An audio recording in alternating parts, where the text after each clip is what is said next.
Selamat datang di video kuliah analisis real. Kali ini kita akan membahas tentang teorema keterbatasan pada fungsi kontinu. Yang pertama, kita akan membahas tentang definisi fungsi terbatas. Definisi, fungsi f yang memetakan a ke r disebut terbatas pada a jika terdapat suatu m positif sedemikian hingga nilai mutlak fx lebih kecil sama dengan m untuk semua x elemen a. Contoh 1, definisikan f dari interval tutup 0,1 menuju r dengan aturan fx sama dengan 2x kurang 1 untuk setiap x anggota dari interval tutup 0,1. Karena nilai 2x kurang 1 terletak di antara 1 dan minus 1, maka nilai mutlak fx lebih kecil sama dengan 1 untuk setiap x anggota dari interval tutup 0 dan 1, sehingga fungsi f terbatas pada interval tutup 0 dan 1.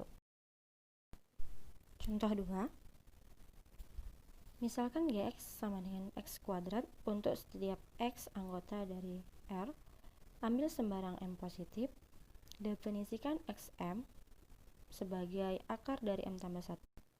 Maka gxm sama dengan kuadrat dari akar m tambah 1 sama dengan m tambah 1 lebih besar dari m. Oleh karena itu, fungsi g tidak terbatas pada R.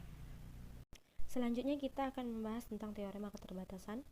Teorema, misalkan I, interval tutup A dan B, jika fungsi f memetakan I ke R kontinu pada I, maka fungsi f terbatas pada I.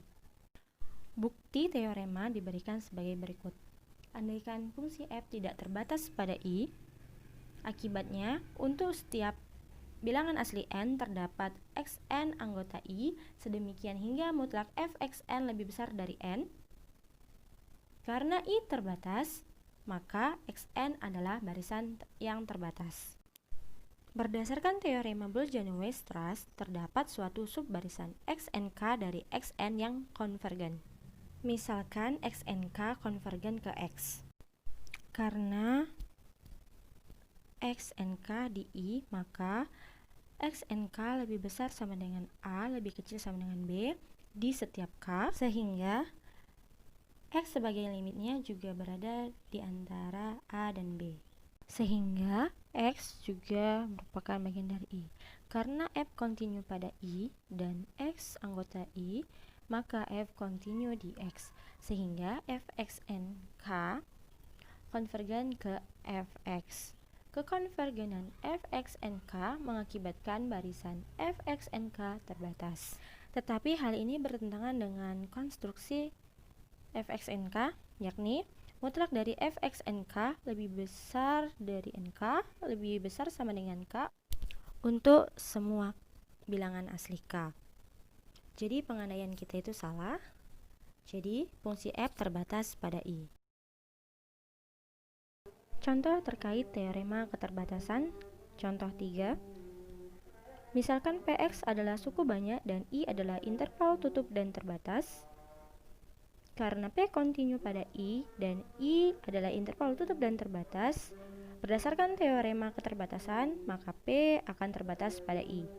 Contoh 4, misalkan fungsi Gx didefinisikan dengan Gx sama dengan 2x minus 1 untuk x lebih besar sama dengan 0, lebih kecil sama dengan 1, dan gx sama dengan x positif 1 untuk x lebih besar 1, lebih kecil sama dengan 2. Untuk setiap x di antara 0,1 berlaku gx lebih besar sama dengan minus 1, lebih kecil sama dengan 1, sehingga mutlak gx lebih kecil sama dengan 1 untuk setiap x di interval tutup 0, 1. Sementara itu, untuk setiap x di interval setengah buka 1,2 berlaku mutlak gx sama dengan nilai gx itu sendiri, x plus 1 lebih kecil sama dengan 3. Akibatnya, mutlak gx lebih kecil sama dengan 3 untuk setiap x di interval tutup 0,2. Jadi, fungsi g terbatas pada 0,2. Perhatikan bahwa limit x menuju 1 dari kiri gx sama dengan 1 dan limit x menuju 1 dari kanan dari gx sama dengan 2, sehingga fungsi g tidak mempunyai limit di x sama dengan 1. Oleh karena itu, G tidak kontinu di X sama dengan 1. Oleh karena itu, pada contoh ini menunjukkan bahwa G itu terbatas pada interval tertutup dan terbatas 0,2, tetapi G tidak kontinu pada interval ini. Sekian dari saya. Terima kasih kepada dosen pengampu, Ibu Rusi Ulfa Hasanah.